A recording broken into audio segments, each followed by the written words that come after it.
আলী জিন্নাহ নামটা দেখে অবাক হয়ে।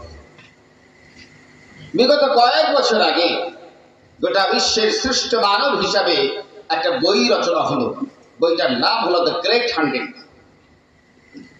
লেখক হলেন মাইকেল এইচ হার্ট। তিনি একজন ইহুদি ধর্ম অবলম্বনকারী। তিনি বইটা লিখছেন, তো সবার আগে যার নামটা তিনি লিখতে বাধ্য হলে তিনি হলেন আমার আপনার পয়গম্বর জনাবে মুহাম্মদুর রাসূলুল্লাহ সাল্লাল্লাহু তাআলা আলাইহি ওয়াসাল্লাম। সুবহানাল্লাহ। কোন দিক আপনি পেতে চান? সামাজিক জীবনে জীবনকে ধন্য করে গড়ে তুলতে গেলে যে শিক্ষা প্রয়োজন হয় তার নাম হলো ইসলাম। নাগরিক জীবনে জীবনটাকে ধন্য করে গড়ে তুলতে গেলে যে শিক্ষার প্রয়োজন তার নাম হলো ইসলাম। মানবিক জীবনে জীবনকে ডেভেলপ করতে গেলে যে শিক্ষার প্রয়োজন তার নাম হলো ইসলাম। এক কথায় আপনার যত রকম বিদ্যা আছে সমস্ত বিদ্যায় পারদর্শী অবলম্বন হতে গেলে, পারদর্শী হতে গেলে যে বিদ্যা অর্জন করতে হয় তার নাম হলো ইসলাম। অনেক হিন্দু ভাইরা এখানে আছে, আমার বক্তব্য হয়তো শুনছে। আপনার বেদটা একটু পড়ে নেবেন। বেদে কি বলছে আমার নবীর সম্পর্কে? বেদ বলছে এত সুমিনন্তর বিলচ্ছ আচার জানে মহা সমম্বিত মুহাম্মদ খাতু শিষ্ট সমম্বিত নমস্তে নমস্তে নমস্তে মরুস্থল নিবাসী। মনু বলছেন হতার ইন্দ্র মহাশ্রীন্দ্র জ্যেষ্ঠং ষষ্ঠং পরণং পূর্ণং আল্লাহু রাসূলুল্লাহ মুহাম্মাদুর কংবরশৈল্লাল্লাহি ইল্লাল্লাহ। যার বাংলা মানে হলো লা ইলাহা পাঠ করলে সমস্ত পাপ মাফ হয়ে যায়, ইল্লাল্লাহ পাঠ করলে অনেক অনেক নেকি পাওয়া যায়। আর চিরতরে স্বর্গবাসী হতে গেলে যে নামটা পড়তে হয় সেই নামটাই হলো নবী মুহাম্মদুর রাসূলুল্লাহ সাল্লাল্লাহু তাআলা আলাইহি ওয়াসাল্লাম। শুধু এখানেই শেষ নয়, এখানে খ্রিস্টান ভাই থাকলেও থাকতে পারে। Old Testament and New Testament বাইবেলে লেখা হচ্ছে জিসাস বলছেন, oh my lord send us the messenger, oh Muhammad come quickly for the celebration of the fight। যার বাংলা মানে হলো ইয়া আল্লাহ, আর বিলম্ব নয়, আর দেরি নয়, তুই মুহাম্মদকে পাঠিয়ে দাও। ও Muhammad come quickly for the celebration of the fight। আয় মোহাম্মদ বিশ্ব শান্তির জন্য, বিশ্ব মুক্তির জন্য, মানব কুলের মুক্তির জন্য আয় মোহাম্মদ তুমি পৃথিবীর বুকে দ্রুত, অতি দ্রুত চলে এসো। একটু জোরে বলুন সুবহানাল্লাহ। গৌতম বৌদ্ধ মতাবলম্বী এলাকায় থাকতেও পারে। গৌতম বুদ্ধ বলছেন I am not last Buddha, আমি শেষ বুদ্ধ নয়। আফটার মি শ্যাল কাম, আমার পরে একজন বৌদ্ধ আসবে যার পায়ের জুতোর ফিতা খোলার যোগ্যতা আমার নাই। একটু বলবেন না সুবহানাল্লাহ? আয় মুসলমান, তোমার পয়গম্বর, তোমার প্রফেট, তোমার নেতাকে পাওয়ার জন্য গোটা বিশ্ব লালায়িত। বড় দুঃখের বিষয়, তুমি সেই নেতাকে বর্জন করে আজকে খায়ক নায়ক, তুমি রাজনৈতিক নেতা থেকে শুরু করে সমস্ত মোরাল মাতব্বরকে অনুসরণ করে। দুঃখের বিষয়, আমার নবী মুস্তাফার চরিত্রকে ভুলে গিয়েছো। তার জন্য আজকে তুমি লোকের পায়ে খুব বলে পরিণত হয়েছে। আজ থেকে আমার নবীর গোলাম হয়ে যাও। কসম খোদার, গোটা বিশ্ব তোমার গোলাম হয়ে যাবে। আর তুমি যদি নবীর গোলামি বাদ দিয়ে লোকের গোলামি সংবরণ করো, গোটা বিশ্বের কাছে তুমি গোলাম হইতে বাধ্য হবে। কে বলেছে ইসলাম মানে দারিদ্রতা? কে বলেছে ইসলাম মানে অভাব?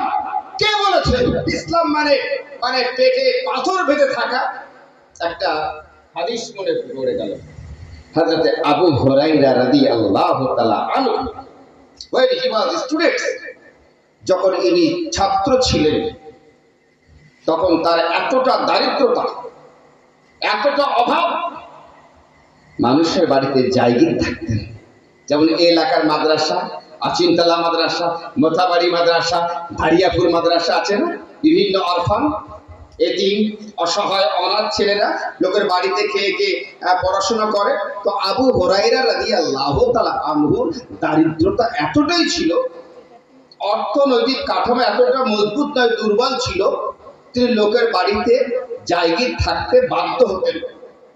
কিন্তু মজার বিষয়, তার যখন ইন্তেকাল হচ্ছে, তিনি যখন জগৎ থেকে বিদায় নিচ্ছেন, তিনি 22,000 স্বর্ণ মুদ্রা, 22,000 স্বর্ণ মুদ্রা, আবার বললাম কত, 22,000 স্বর্ণ মুদ্রা রেখে তিনি জগৎ থেকে বিদায় নিচ্ছেন। ভাবতে পেরেছেন? 22,000 দিনার ইকুইভ্যালেন্ট টু, যদি আমরা 22,000 ভরি ধরি তাহলে কত টাকা হয়? 22,000 দিনার ইকুইভ্যালেন্ট টু 22,000 ভরি সোনাকে যদি আমরা কনভার্ট করি, কত কোটি কোটি কোটি কোটি টাকা। এই মুসলমান, ধর্ম মানার নাম কিন্তু ইনকাম থেকে বঞ্চিত হওয়া নয়, বরং আমার নবী বললেন কাসবুল হালাল ওয়া হুয়া ইবাদাতুল্লাহ, হালাল রূপে উপার্জন করা এটা হলো আল্লাহর ইবাদত। সাইকেল নয়, সাইকেল চালিয়ে চালিয়ে যারা ইনকাম করেন এটা হলো ইবাদত। মাঠে খাটা এটা হলো ইবাদত, রাজমিস্ত্রি করা এটা হলো ইবাদত, মাস্টারি করা এটা হলো ইবাদত, ডাক্তারি করা এটা হলো ইবাদত, যদি কিনা তার হালাল উপায়ে উপার্জন করার ইন্টেনশন নিয়তটা থেকে যায়। আপনার প্রত্যেকটা কর্ম ইবাদত বলে গণ্য হবে যদি আপনার নিয়ত ইন্টেনশনটা সৎ হয়, হালাল রূপে উপার্জন করার মানসিকতা হয়। কি বুঝতে পারলেন তো? অতএব আজকের এই বক্তব্যের মঞ্চ থেকে আমি 3টি জিনিস দেব, বিদায় দেব। নাম্বার 1, আমরা আমাদের জীবনে হালাল ভাবে ব্যবসা বাণিজ্য করতে শিখব। একটু জোরে বলুন ইনশাআল্লাহ। হালাল ভাবে, কাউকে ঠকিয়ে নয়, কাউকে ধোঁকা দিয়ে নয়, কারোর টাকা বলপূর্বক আত্মসাৎ করে নয়, হালাল ভাবে আমরা উপার্জন করব। নাম্বার 1, ব্যবসা করায় কোনো লজ্জা নাই। মুসলমানদের ব্যবসা, আজকে মুসলমানরা ব্যবসা থেকে বঞ্চিত। আমার এলাকা হাবড়া এলাকা, আমার বাড়ির পাশে একটা হাট আছে, সোম আর শুক্রবারে কাপড়ের হাট হয়। কমসে কম ওই দোকানদাররা সবাই মুসলিম নন, গায়ের মুসলিম, নন মুসলিম, মুসলিম দোকানদার 1জন কি 2জন। কোটি কোটি টাকার বিজনেস হয় রমজান মাসে, কাপড়ের বিজনেস, অথচ মুসলমানরা ব্যবসায় নাই।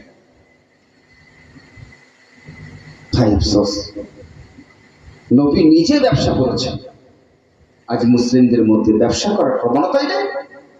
হয় রাজমিস্ত্রি করবে, নাই অন্য লেবারি করবে। ধীরে ধীরে চেঞ্জকে পাল্টাতে হবে, সমাজকে পাল্টাতে হবে। আর সমাজ পাল্টাতে গেলে আপনাকে পাল্টাতে হবে, আপনাকে বড় হওয়ার স্বপ্ন দেখতে হবে। আপনি যতক্ষণ না নিজে বড় হওয়ার স্বপ্ন দেখবেন, আপনাকে কেউ বড় করতে পারবে না, ঠিক না? নাম্বার 2, তালিম। আপনি আপনার সন্তানকে এডুকেশন, জ্ঞানের আলোকে আনবেন। তালিম, নবী আমার বললেন উতলুবুল ইলমা ওয়ালাউ কানা বিসসিন, তোমরা জ্ঞান অর্জন করো যদিও তোমাদের চীন যেতে হয়। নবী তখনই অনুভব করলেন চীন হবে এমন একটা দেশ, যে দেশের শিল্প কারখানা এমন ভাবে গড়ে উঠবে গোটা বিশ্বে মার্কেট তারা পেয়ে যাবে। নবী মনে হয় ওই দিক লক্ষ্য করে তিনি তার মুসলিম জাতিকে উদ্বুদ্ধ করলেন উতলুবুল ইলমা ওয়ালাউ কানা বিসসিন, যদিও তোমাদের জ্ঞান অর্জনের জন্য চীন যেতে হয় তবুও তোমরা চীন যাবে। বলুন সুবহানাল্লাহ। আপনি আপনার সন্তানকে 1 প্লেট কম খান, 1 প্লেটের হাফ প্লেট খান, আর হাফ প্লেট খরচ দিয়ে আপনার সন্তানদেরকে গুড এডুকেশন দেবেন। রাজি আছেন তো? রাজি আছেন? এটা কথা বলে রাজি আছেন তো? মাশাআল্লাহ। আর নাম্বার 3, তারবিয়া, গুড বিহেভিয়ার, সুচরিত্র, সুশিক্ষা। যার মধ্যে এই 3টি জিনিস থাকবে, ব্যবসায়ী অর্থাৎ অর্থ, যার মধ্যে থাকবে শিক্ষা আর যার মধ্যে থাকবে সুচরিত্র, কসম খোদার সে কখনো মাথা নিচু করে কথা বলবে না, গোটা বিশ্বের থাকবে তার মাথা সবার উপরে থাকবে। ঠিক কিনা কথা বলুন? মুসলিম জাতি যেই দিন এই তিনটি জিনিসের সমন্বয়ে জীবনকে করতে পারবে, কসম খোদার ওই দিন মুসলমানের মুন্ড, ওই দিন মুসলিমের মাথা অন্য কেউ কিন্তু নিচু করতে পারবে না, পারবে না, পারবে না। তিন জিনিস থাকতে হবে। নাম্বার ওয়ান অর্থ, number one education, number three তারবিয়া, গুড বিহেভিয়ার, সুচরিত্র। আপনি যত টাকার মালিক হন না কেন, বিদ্যা না থাকলে আপনি মাথা উঁচু করে কথা বলতে যেমন পারেন না, অনুরূপ ভাবে আপনি যত শিক্ষিত হন না কেন, টাকা না থাকলে আপনি মাথা উঁচু করে কথা বলতে পারেন না। আবার টাকা আছে, বিদ্যাও আছে, সুচরিত্র না হয়, দুশ্চরিত্র হন, তবুও কিন্তু মাথা উঁচু করে কথা বলতে পারেন না। তাই তিনটি জিনিস আপনার থাকতে হবে। নাম্বার ওয়ান অর্থ, টু বিদ্যা, আর সুচরিত্র। এই তিনটি জিনিস আজকে আমি আপনাদেরকে এই অল্প সময়ের মধ্যে দিয়ে গেলাম। যদি আল্লাহ পাক রব্বুল আলামিন আবার কখনো নিয়ে আসে, বিস্তারিত আলোচনা করা সম্ভব হবে। তাকে হাত জোর করে আমি আবেদন করছি, গোটা ভারতবর্ষের মুসলমান, গোটা বিশ্বের মুসলমানের কাছে আমার একটাই বার্তা, আয় মুসলমান, ঘুমিয়ে থেকো না, তোমরা জাগো।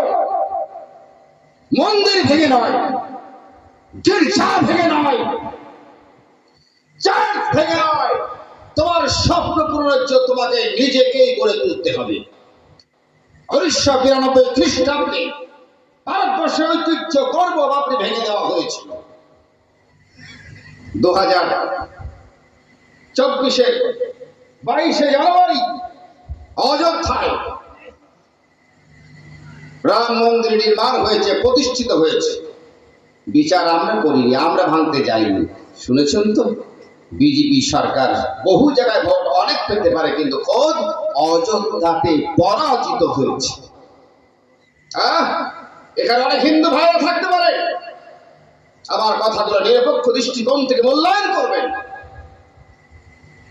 এ সরকার আরএসএস, বজরং দল, সাম্প্রদায়িক শক্তিকে কাজে লাগিয়ে অশুভ শক্তিতে ভারতবর্ষের ঐক্যকে বিনষ্ট করতে চায়। বাবরি মসজিদ ভেঙেছে বটে, মুসলমানের একটা মসজিদ ধ্বংস করেছে, কিন্তু হাজার হাজার হিন্দু ভাইদের সম্পদকে ওই অযোধ্যার বুকে ধূলিসাৎ করে দেওয়া হয়েছে। এই ইতিহাস, এর খবর অনেকেই খবর রাখেন। মুসলমান যদি সামান্য পরিমাণে ক্ষতিগ্রস্ত হয়, হিন্দু ভাইরা অযোধ্যায় আরো বেশি বেশি ক্ষতিগ্রস্ত হয়েছে। এলাকার হিন্দু ভাইরা জানে না, জানতে দেওয়া হয়। তাই মুসলমান, তোমাদের চিন্তা নেই, তবে একটাই শর্ত, এক ভাববি তুমি হারিয়েছ, হাজার ভাববি তুমি ফিরে পাবে, যদি তুমি পাঞ্জেগানা নামাজি হয়ে যাও। কসম খোদা, তুমি পাঞ্জেগানা নামাজি হয়ে যাও, এক বাবরির বিনিময়ে আল্লাহ তোমাকে হাজার বাবরি দিয়ে দেবে। আর তুমি যদি নামাজ থেকে দূরে সরে যাও, তোমার কাছ থেকে একটা নয়, হাজারটা বাবরি আমার আল্লাহ তোমার কাছ থেকে ছিনিয়ে নেবে। বন্ধুগণ, বক্তব্য লম্বা করতে চাই না, শুধু এতটুকু আমি এলাকার জাতি, ধর্ম, বর্ণ নির্বিশেষে সকল মানুষের কাছে বার্তা পৌঁছাতে চাই। অনেকেই মনে করে ইসলাম নাকি তরবারির দ্বারা প্রচার হয়েছিল, অনেকেই মনে করেন ইসলাম মনে হয় গুলি বারুদ দ্বারা প্রচার হয়েছিল, অনেকেই মনে করেন ইসলাম মনে হয় লাঠির দ্বারা প্রচার হয়েছে। না, কসম খোদার, ইসলাম লাঠি দ্বারা প্রচার হয় নাই, ইসলাম গুলি বারুদ দ্বারা হয় নাই, ইসলাম তরবারি দেওয়া হয় নাই। ইসলাম প্রচার হয়েছে আমার নবী মুস্তাফার পবিত্র চরিত্র দ্বারা।